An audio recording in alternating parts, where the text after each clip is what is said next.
হবে বাংলায় এসআইআর বৈঠকে কমিশনের ফুল বেঞ্চ। আজ বৈঠকে মুখ্য নির্বাচন কমিশনার গণেশ কুমার, বৈঠকে থাকবেন রাজ্যের সিইও মনোজ আগরওয়াল। বৈঠক ইতিমধ্যেই শুরু হয়েছে, বৈঠকে রয়েছেন রোল অবজারভারও। সরাসরি চলে যাব, সোমরাজ রয়েছে আমার সঙ্গে, দিল্লি থেকে আসা অবজারভাররা ভার্চুয়াল বৈঠকে থাকবেন। এই বৈঠক ইতিমধ্যেই শুরু হয়েছে, বৈঠকে কোন কোন বিষয় নিয়ে আলোচনা হচ্ছে সরাসরি জানবো। সোমরাজ রয়েছে আমার সঙ্গে। সোমরাজ, এই যে বৈঠক ইতিমধ্যেই শুরু হয়েছে, কতক্ষণ অতিক্রান্ত হয়েছে, এই বৈঠকে মূলত কোন কোন বিষয়ে আলোচনা চলছে?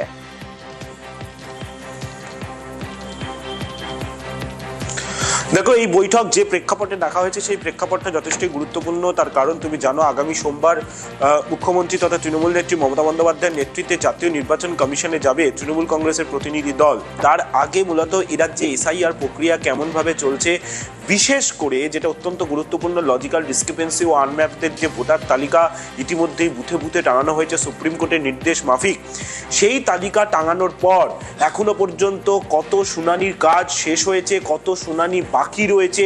এছাড়া দিল্লি থেকে যে অবজারভাররা ইতিমধ্যেই কলকাতায় এসেছেন, এ রাজ্যের বিভিন্ন জেলায় জেলায় তাদেরকে দায়িত্ব দেওয়া হয়েছে, স্পেসিফিকভাবে জেলা ভিত্তিক অবজারভারদের এসআইআর এর কাজের ওপর বিশেষভাবে নজরদারির দায়িত্ব দেওয়া হয়েছে। তাদের চোখে এ রাজ্যে এসআইআর কেমনভাবে চলছে, বিশেষ করে শুনানি প্রক্রিয়ার ক্ষেত্রে কোনো গাফিলতি হচ্ছে নাকি, ইআরও বা এইআরওদের বা বিএলওদের তরফে কোনো গাফিলতি রয়েছে নাকি, আগামী দিনে যে সময়সীমা রয়েছে অর্থাৎ 7ই ফেব্রুয়ারি পর্যন্ত শুনানির সময়সীমা আর 14ই ফেব্রুয়ারি চূড়ান্ত তালিকা প্রকাশ, সেই সময়সীমার মধ্যে কাজ শেষ হবে কিনা, এই বিষয়গুলি নিয়েই পর্যালোচনা বৈঠক যা এখনো চলছে।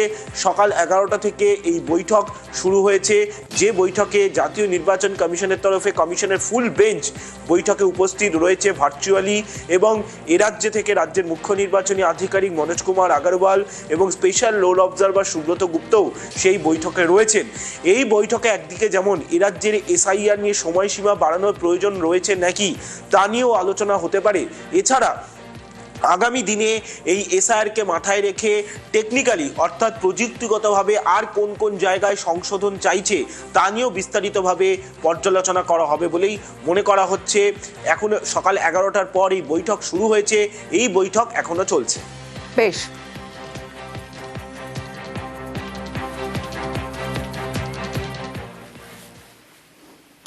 এবার আপনাদের ছবি দেখাবো। কি ছবি? ছবিটা দেখুন। এসআইআর এ এনআরসি আতঙ্ক। কেন এই কথা বলছি? কারণ মুর্শিদাবাদের ভগবান গোলার বহু বাসিন্দা, একদিকে যেমন যে ছবি আপনাদের দেখাচ্ছি, 85 বছরের বৃদ্ধ বিশেষভাবে সক্ষম, এবং সেই সক্ষম এসআইআর শুনানিতে বিশেষভাবে সক্ষম বৃদ্ধ তিনিও এসআইআর শুনানিতে। অন্যদিকে 85 বছরের যিনি বৃদ্ধ তিনিও শুনানিতে এসেছেন, যে ছবি দেখাচ্ছি, এবং শুনানিতে হাজিরা 85 বছরের বৃদ্ধার। রীতিমতো আতঙ্ক এই এলাকায়। এসআইআর এনআরসি আতঙ্কে মুর্শিদাবাদের ভগবান গোলার বহু বাসিন্দা। কি বলছেন তারা, দেখুন। অবস্থা এত খারাপ, তারপরও কেন এখানে এলেন? আমি আতঙ্কে আছি, আমার ভয়। ভয় কিসে? যে 2000 নাম আছে, তবে যদি কেটে দেয় পাঠিয়ে যদি। কি ভুল ছিল আপনার? বলো, এই 2000 লিস্টে হার শেখ ছিল, হ্যাঁ, আমার ছবিতে আছে হার জালি। এই ভুলের জন্য আপনাকে আসতে আছে। 85 বছরে আছি, কত হয়েছে খেয়াল নেই। বাংলাদেশ পাঠিয়ে দেবে, তার ভয় হয়েছে। হ্যাঁ, প্রণব রয়েছে আমার সঙ্গে, প্রণবের সঙ্গে কথা বলবো। প্রণব, এনাদের প্রত্যেকের তো 2002 এর তালিকায় নাম রয়েছে, তারপরেও তাদের শুনানিতে ডাকা হয়েছে কেন? দেখো, সেটা নিয়েই কিন্তু তারাও রীতিমতন ভাবে আশ্চর্য, কারণ এরা দীর্ঘদিনের এই তোমার ভগবানগোলা এলাকার বাসিন্দা, এবং শুধুমাত্র 2002 নাই, তার আগে থেকেই তারা ভোট দিয়ে এসেছেন। তাদের প্রত্যেকেরই কারো 60, কারো 65, কারো 70 বছর বয়স। তাদেরকে কিন্তু ডাকা হচ্ছে। কেউ ঠিক মতন হাঁটতে পারছে না, রীতিমতন লাঠির উপর ভোট দিয়ে কিন্তু এসেছেন। তারপরেও কিন্তু তাদেরকে এই হিয়ারিং এ ডাকা হয়েছে, এবং সেই নিয়েই কিন্তু আতঙ্কিত। যদি তাদেরকে আবার কোথাও এইভাবে হেনস্থা করা হয়, তাহলে তারা কি করবে? একই তারা গরিব মানুষ, দিনমজুরি করে কোনো রকমের সংসারে করেন, তার মধ্যে সকালবেলা থেকে তাদেরকে ডাকা হচ্ছে। তারপর তাদেরকে এইভাবে হয়রানি করা হচ্ছে এবং তাদের দাবি যে সমস্ত রকম কাগজপত্র তাদের ঠিক আছে, ভোটার 2002 ভোটার তালিকাও নাম রয়েছে, তারপরেও কিন্তু এইভাবে হিয়ারিং এর নোটিশ আসায় রীতিমতো ভাবে ভীত সন্ত্রস্ত।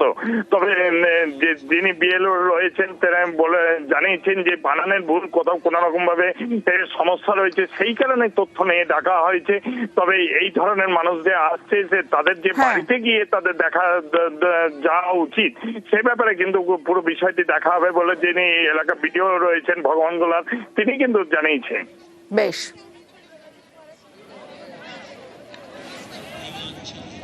এখানে হিয়ারিং এ ডেকেছেন কি কারণ? না আমি আর ডাকিনি, বুথ অফিসার ডেকেছে, অফিসারদের তো ওখানে যাওয়ার কথা। ব্লক থেকে ডেকেছে, বলছে না হবে না, এখানে আসতে হবে।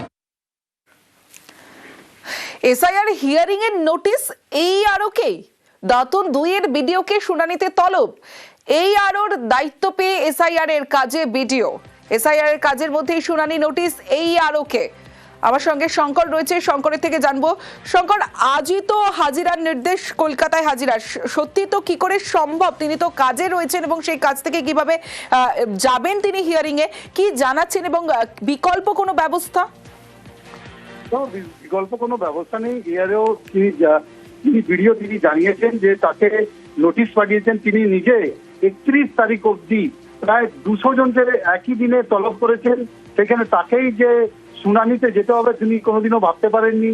ফলে উনার বাবার নামের সঙ্গে যে টাইটেল রয়েছে সেটা মিসম্যাচ হয়েছে, তার জন্য তাকে শুনানিতে হয়েছে এবং তিনি জানিয়েছেন যে আজকে যে তাকে ডাকা হয়েছিল তিনি যেতে পারবেন না, অন্য কোনো দিন তিনি যেতে পারবেন বলে তিনি জানিয়েছেন। কেন? তার কারণ হচ্ছে এসআইআর এর কাজ চলছে, তিনি প্রচন্ড চাপের মধ্যে আছে।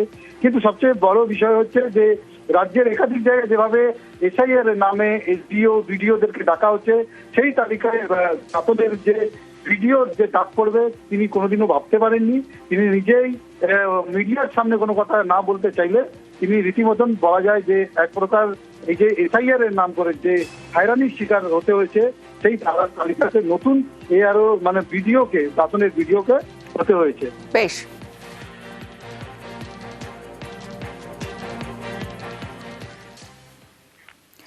এবার সোদপুরের খবরের দিকে নজর রাখবো। এসআইআর এর শুনানি কেন্দ্রে রীতিমতো উত্তেজনা, ছবিটা দেখাবো আপনাদের। শুনানির কাগজে স্ট্যাম্প না থাকার অভিযোগ, না করার অভিযোগ, ইয়ারোর বিরুদ্ধে অভিযোগ ভোটারদের। পানিহাটির 19 নম্বর ওয়ার্ড।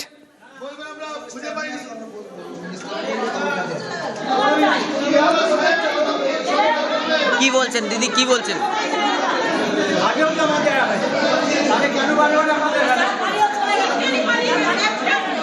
আপনি এটা আমাকে বোঝাচ্ছেন, আপনি এটা আমাকে বোঝাচ্ছেন,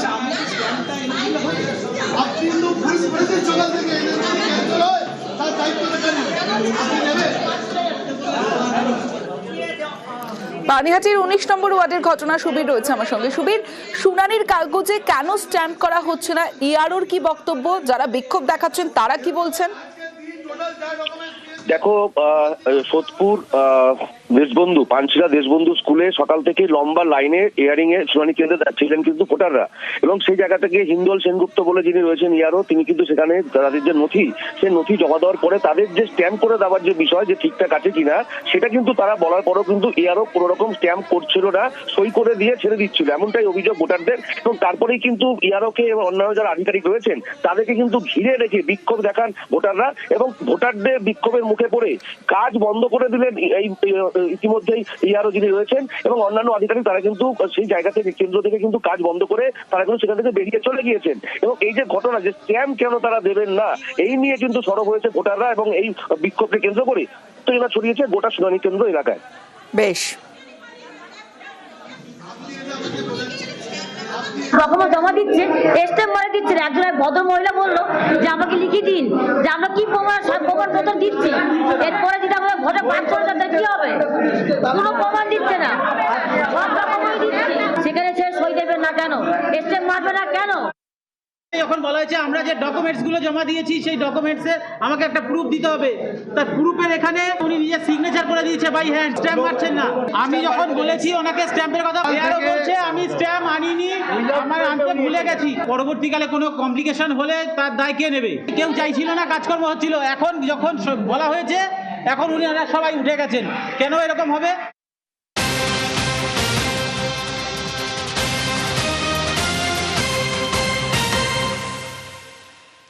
বুথ নিরাপত্তায় কমিশনের কাজে হস্তক্ষেপ নয়, নিরাপত্তা সমীক্ষায় কমিশনের কাজে আদালতের হস্তক্ষেপ নয় জানিয়ে দিলেন প্রধান বিচারপতি। কোন মামলায় প্রধান বিচারপতি জানালেন আর কি নির্দেশ দিলেন, কি জানালেন, জানবো অর্ণবের থেকে। দেখো, আমাদের রাজ্যে যত বুথ রয়েছে সেই সমস্ত বুথের পরিকাঠামো সেটা যথোপযুক্ত করা এবং সেটাকে সুনিশ্চিত করার আবেদন নিয়ে বিজেপির রাজ্য সভাপতি শ্রমিক ভট্টাচার্য জনস্বার্থ মামলা দায়ের করেছিলেন এবং সেই মামলার প্রেক্ষিতেই নির্বাচন কমিশনের যিনি আইনজীবী তাদের উদ্দেশ্যে প্রধান বিচারপতির বেঞ্চ জানায় যে এই কাজ তো কমিশনের কাজ, এক্ষেত্রে তারাই রাজ্য সরকারকে নির্দেশ দিতে পারে সেই কাজটা করার ব্যাপারে। এক্ষেত্রে আদালতের মুখাপেক্ষী হয়ে তারা থাকছে কেন? তিনি স্পষ্ট করেন এই আদালত কি রাজ্য কি নির্বাচন কমিশন কারোর বিরুদ্ধেই মন্তব্য করা থেকে বিরত থাকবে, অর্থাৎ কারোর বিরুদ্ধেই মন্তব্য করছে না প্রধান বিচারপতি ডিভিশন বেঞ্চ। তবে যেহেতু একটা অভিযোগ এসছে এবং এই অভিযোগের প্রেক্ষিতে কি করা যায় তা নির্বাচন কমিশনকে অবস্থান আকারে আদালতে 1 সপ্তাহের মধ্যে জানাতে নির্দেশ দিয়েছে ডিভিশন বেঞ্চ। অর্থাৎ যে কাজটা রাজ্য সরকারের একটি নির্দিষ্ট সংস্থাকে দিয়েছিল, নির্বাচন কমিশন দাবি করছে আদালতে 40% কাজ করার পর সেই সংস্থা চলে যাচ্ছে। এই মুহূর্তে রাজ্যের সমস্ত বুথের পরিকাঠামো, একই সঙ্গে বুথের যে পূর্বে যে বিভিন্ন ঘটনা ঘটেছে সেই সমস্ত অভিজ্ঞতার বিষয়গুলি নিয়ে বুথ কতটা নিরাপদ, ভোট করার জন্য প্রস্তুত কিনা সেই সমীক্ষাটা করার বিষয়ে কি ভাবছে নির্বাচন কমিশন, এই বিষয়টা নিয়ে তারা অবস্থান জানাবে। যদিও শ্রমিক ভট্টাচার্যের আইনজীবীরা জানান রাজ্যের সংস্থা যদি কাজ না করে চলে যায় সেক্ষেত্রে অন্য কোনো সংস্থা নিয়োগ করে এই বুথ সমীক্ষার কাজটা অন্তত সুনিশ্চিত করুক, হস্তক্ষেপ করুক হাইকোর্ট। তবে নির্বাচন কমিশনকে অবস্থান জানাতে বলা হয়েছে, 7 দিন পর মামলা শুনানি হলে এই বিষয়টা আরো স্পষ্ট হবে। বেশ,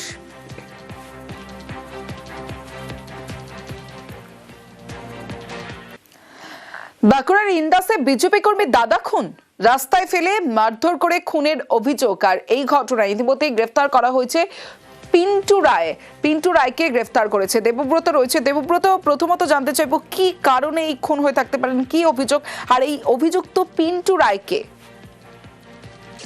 একদম দেখো, যে সুজয় রং একে খুন করা হয়েছে এমনটাই অভিযোগ। তিনি প্রসাদ রং অর্থাৎ যে বিজেপি কর্মী, স্থানীয় বিজেপি কর্মী নামে পরিচিত, তার ভাই, তাকে খুন করা হয়েছে। ঘটনা ইন্দাস থানার খটনগর এলাকায়। যেমনটাই অভিযোগ উঠে আসছে, গতকাল সন্ধ্যেবেলায় এই সুজয় রং বাজারে গিয়েছিল, স্থানীয় যে গ্রামের কলোনি শিবতলা রয়েছে সেখানে বাজারে গিয়েছিল। এরপরে এই পিন্টু রায়, যাকে বিজেপি অভিযোগ করছে তৃণমূল কর্মী, যদিও সূত্র মারফত যেটা জানতে পারা যাচ্ছে তার স্ত্রী 2018 সালে পঞ্চায়েত সদস্য ছিল, বর্তমানে তিনি তৃণমূলের সঙ্গে কোনো যোগাযোগ তার নেই। এর পাশাপাশি থানায় যেটা লিখিত অভিযোগ হয়েছে, জীবন মণ্ডল মঙ্গলপুর অঞ্চল সভাপতি এবং নয়ন রায় স্থানীয় বুথ সভাপতি, এদের বিরুদ্ধে বিজেপি অভিযোগ করছে এবং পরিবার অভিযোগ করছে যে তারা এই ঘটনার সঙ্গে জড়িয়ে রয়েছে। তারা অভিযোগ করছে শুধুমাত্র বিজেপি করার জন্যই এই ঘটনা। তবে তৃণমূলের পক্ষ থেকে বলা হচ্ছে যে এটা কোনো রাজনৈতিক সমস্যা নয়, দুজনাই মদ খাওয়াকে কেন্দ্র করে নিজেদের মধ্যে ঝামেলা হয়, তারপরেই হাতাহাতি আর তারপরে এই খুনের ঘটনা ঘটে। ইন্দাস থানায় লিখিত অভিযোগ হওয়ার পরে কয়েক ঘন্টার মধ্যেই মূল অভিযুক্তকে গ্রেফতার করা হয়েছে। তবে বিজেপি বা পরিবারের পক্ষ থেকে জানানো হয়েছে এই ঘটনায় আরো যারা অভিযুক্ত রয়েছে তাদেরকেও গ্রেফতার করা হবে, না হলে আগামী দিনে আন্দোলনের নাম হবে। বেশ, বিজেপি করার অপরাধে আমাদের গ্রামেতে বহু লোককে চমকানি করে, সেই কারণে আমি পথে বেরোতে পারিনি ভয়েতে। সেই জন্য আমাকে কিছু না পেয়ে আমার দাদাকে কালকে রাত 8টার সময় নাগাদ ওরা আমার দাদাকে মেরে দিল। কে? জীবন মণ্ডলের নির্দেশে পিন্টু রায় আর নয়ন রায়। আমি ওদের কঠোর থেকে কঠোরতা শাস্তি চাই, ওদের যেন ফাঁসি হয়।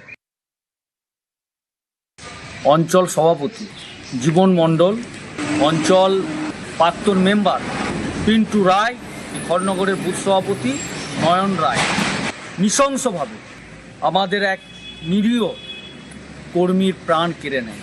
এদের একটাই অপরাধ, এই পশ্চিমবাংলায় বিজেপি করা যাবে না। তাই এই দুষ্কৃতীরা এই নিরীহ ভাইয়ের প্রাণ কেড়ে নিল। একজনকে অ্যারেস্ট করেছে, এখনও 2 জন অধারা। 24 ঘন্টার মধ্যে যদি না এই দুষ্কৃতীরা ধরা পড়ে আমরা বৃহত্তর আন্দোলনে নামব। সুজয় রং বলে যে ব্যক্তি মারা গেছেন এবং যার বিরুদ্ধে অভিযোগ করছেন পিন্টু রায়, এরা দুজনেই কালকে রাত্রিবেলা একটা মদের আসরে ছিল। সেখানে নিজেদের মধ্যে কোনো বচসা, এই বচসাকে কেন্দ্র করে এই ঘটনা। আমি অনুরোধ করবো নির্মল ধারাকে, আপনি বিধায়ক থেকে 4 বছর 4.5 বছরে কোনো কিছু করতে পারেননি। আজকের ডেটে দাঁড়িয়ে সামনে নির্বাচন, তৃণমূলকে দোষারোপ করতে হবে, তৃণমূলের নামে যা হোক করে দোষ চাপিয়ে দিয়ে আপনি ভাবছেন ভোটের বৈতরণী পার করাবো, হবে না। কিন্তু পিন্টু রায় আমাদের দলের কেউ নয়। পিন্টু রায় আমাদের দলের কোনোদিন কোনো পোস্টে থাকেনি, আর আজও বর্তমানে কোনো পোস্টে নেই। নয়া নিয়োগের মেধা তালিকাতেও অযোগ্যর নাম। একাদশ দ্বাদশের নিয়োগ তালিকায় অযোগ্য প্রার্থী। আদালতের নির্দেশে দুজনের নাম বাতিল করলো স্কুল সার্ভিস কমিশন, এসএসসি। সরাসরি চলে যাব সোমরাজের কাছে। সোমরাজ, যে বিষয়টা জানতে চাইবো যে এত কড়াকড়ির পরেও এই প্রশ্নই আসে যে এত কড়াকড়ির পরেও এই নাম এলো কিভাবে তালিকায়?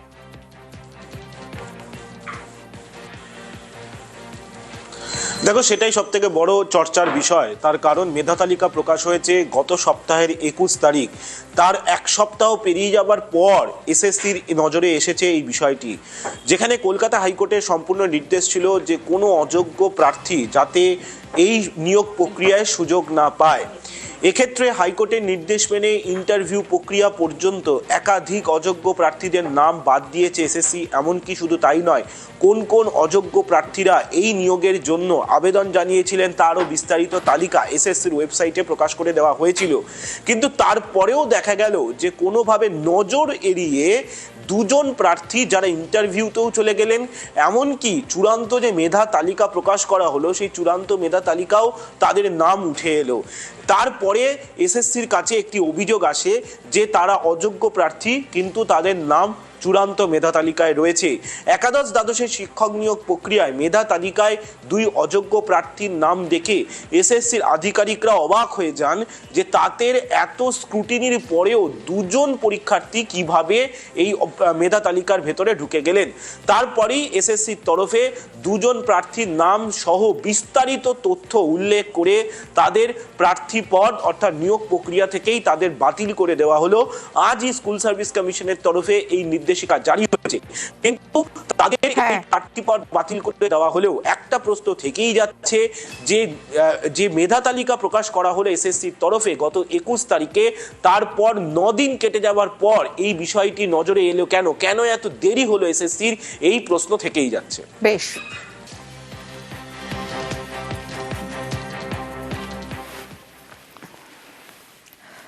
ফাইল খুঁজতে হাফ প্যান্ট তোপ। ফাইল নিখোঁজে রুষ্ট বিচারপতি কৃষ্ণা রাও। 25 নম্বর আদালতে একাধিক মামলার ফাইল নিখোঁজ। 23 ডিসেম্বর একটি মামলার নির্দেশ বিচারপতির। আর কেন রুষ্ট, কেন এই মন্তব্য করলেন বিচারপতি কৃষ্ণা রাও? সরাসরি চলে যাব, আমার সঙ্গে অর্ণব রয়েছে, অর্ণবের থেকে জানবো। অর্ণব, দেখো, আজ বিচারপতি কৃষ্ণা রাও 25 নম্বর আদালত সকালে বলছেন যে দৃষ্টি আকর্ষণ পর্বের আইনজীবী জানান যে গত 23 ডিসেম্বর তিনি নির্দেশ দিয়েছিলেন, কিন্তু সেই নির্দেশ দেওয়ার পর সেই ফাইলই খুঁজে পাওয়া যাচ্ছে না। এরপর বিচারপতি কৃষ্ণা রাও কার্যত আজ খুবই ফেটে পড়েন, কারণ এর আগেও একাধিকবার ওই এজলাসের বিভিন্ন মামলার ফাইল খুঁজে পাওয়া যাচ্ছে না বলে বিচারপতির কাছে রিপোর্ট থাকবেন। এরপর সংশ্লিষ্ট সমস্ত কর্মী তার প্রথমের একই সঙ্গে আধিকারিকদের তিনি বলা সত্ত্বেও, নির্দেশে দেওয়া সত্ত্বেও ফাইল খুঁজে পাওয়া যাচ্ছে না। শুধু তাই নয়, আজকে বিচারপতি কৃষ্ণা রায়ের বেঞ্চে যে বিচার্য মামলার তালিকা রয়েছে সেই মামলার তালিকা তো প্রায় 65 থেকে 70টা মামলার ফাইল নট হেয়ার, অর্থাৎ মেনশন করা হয়েছে, ফাইল এখানে নেই বলে উল্লেখ করা হয়েছে। এরপরই কার্যত বিস্ফোরক মন্তব্য করেন বিচারপতি কৃষ্ণা রাও। তিনি এজলাসের মধ্যে তিনি বলেন এই সমস্ত সমস্যার একটাই সমাধান, বিকেল 4:30 যখন কোর্টের আওয়াজ শেষ হবে, কোর্টের কাজ শেষ হওয়ার পর বিচারপতি নিজে কোর্টরুমে আসবেন, তিনি হাফ প্যান্ট এবং একই সঙ্গে একটি টি শার্ট পরে এই ফাইল খুঁজতে নামবেন। কারণ যখন কর্মী, আধিকারিক বা সংশ্লিষ্ট রেজিস্ট্রিকে বলে কোনো কাজ হচ্ছে না, তাহলে বিচারপতিকে কোর্টের কাজ সারার পর তাকে হাফ প্যান্ট এবং গেঞ্জি পরে এই ফাইল খুঁজলেই সম্ভবত সমস্ত সমাধান হতে পারে। কারণ তিনি বলছেন, কার্যত ক্ষোভের সুরে তিনি বলেছেন, একজন বিচারপতি মামলার ফাইল দেখে তার বিচার করবেন, শুনানি করবেন, নির্দেশ দান করবেন, এবং সেই নির্দেশ দানের পর সেই ফাইলটা যদি খুঁজে না পাওয়া যায়, তাহলে সংশ্লিষ্ট কাজের জন্য যারা আছেন, যে সমস্ত আধিকারিকরা আছেন, দায়িত্বপ্রাপ্ত কর্তারা রয়েছেন, তাদের বলার পরেও যদি সেই ফাইল খুঁজে না পাওয়া যায়, তাহলে এবার বিচারপতিদের হাফ প্যান্ট এবং গেঞ্জি সঙ্গে আনতে হবে এবং সেটা করেই আদালতে নামতে হবে। শেষ হওয়ার পর 4:30 পর ফাইল পূজা হাতে। কার্যত কতটা স্থিতিবিরক্ত হলে একজন বিচারপতি এই ধরনের মন্তব্য করেন। এবং কলকাতা হাইকোর্টের এই এজলাসে এর আগেও একাধিকবার ফাইল মিশিং নিয়ে তিনি সরব হয়েছেন, কিন্তু কোনো কাজ হয়নি। এবং এই জায়গা থেকে কলকাতা হাইকোর্টের একটা নির্দিষ্ট আদালত কক্ষ, 25 নম্বর আদালত কক্ষ, যেখানে মূলত গ্রুপ 9-এর মামলা হয়, সেই মামলার ফাইল পরপর এভাবে না পাওয়া এবং মামলা পরিচালনার কাজে এবার ব্যাঘাত ঘটার কারণে বিচারপতি নিজেই এবার হাফ প্যান্ট এবং গেঞ্জি পরে নামার দাওয়াই দিলেন এবং তা কার্যত হতবাক হয়ে শুনল ভরা এজলাস। বেশ,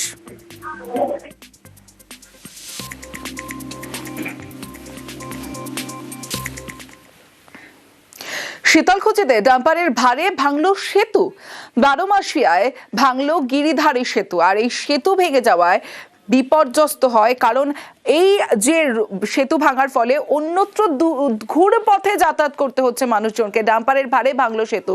সরাসরি চলে যাব, আমার সঙ্গে আমার প্রতিনিধি রাজেশ রয়েছে, রাজেশের সঙ্গে কথা বলবো। রাজেশ, স্থানীয়রা একটা অভিযোগ করছেন যে দীর্ঘদিন রক্ষণাবেক্ষণ হয় না। শেষ কবে সংস্কার হয়েছিল এই সেতু, কি জানা যাচ্ছে এখনো পর্যন্ত?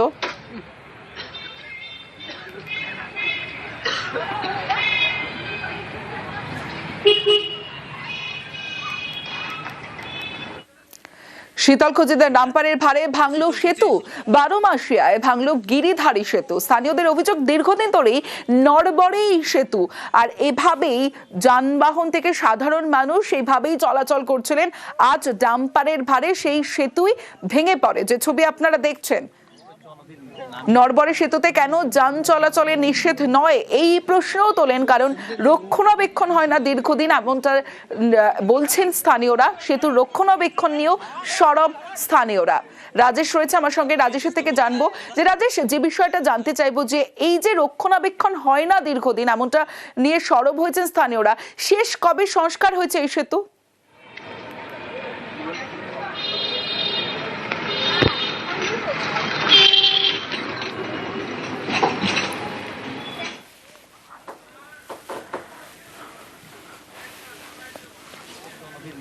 স্থানীয়রা কি বলছেন আগে শোনাবো।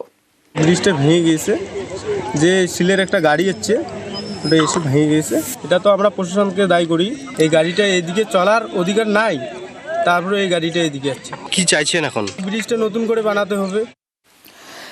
শেষ কবে রক্ষণাবেক্ষণ সংস্কার হয়েছে এই সেতু জানার চেষ্টা করি, আমার সঙ্গে রাজেশ রয়েছে। রাজেশ, দেখো, শীতলকুচির 12 মাসিয়া এলাকায় কিন্তু আজ সকালে মালবাহী একটি ডাম্পার যখন এই সেতুর উপর দিয়ে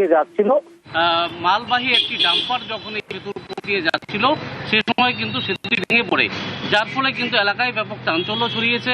এই সেতু ভাঙার খবর পেয়ে স্থানীয় বাসিন্দারা সেখানে ভিড় জমান, পাশাপাশি স্থানীয় প্রশাসনিক আধিকারিকরাও কিন্তু সেখানে যান। স্থানীয়দের যেটা দাবি, প্রায় দীর্ঘদিন আগে যার ফলে সেতুটি দুর্বল হয়ে পড়েছিল, যার জন্যই কিন্তু ভারী ডাম্পার আজ যখন সকালে সেই সেতুর উপর দিয়ে যাচ্ছিল সেই সময় সেতুটি ভেঙে পড়ে।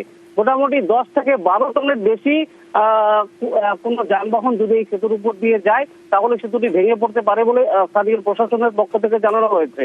এবং যে ডাম্পারটি যাচ্ছিল সেটা আনুমানিক 40 থেকে 50 টন হবে বলে মনে করছেন স্থানীয়রা। এবং স্থানীয় প্রশাসনের পক্ষ থেকে কিন্তু কোনো রকম নোটিশ সেখানে দেওয়া হয়নি, যে ভারী যানবাহন চলাচলের যে নিষেধাজ্ঞা, সেই নিষেধাজ্ঞার নোটিশ দেওয়া না দেওয়ার ফলেই কিন্তু আজ এই দুর্ঘটনা বলে জানাচ্ছেন স্থানীয়রা।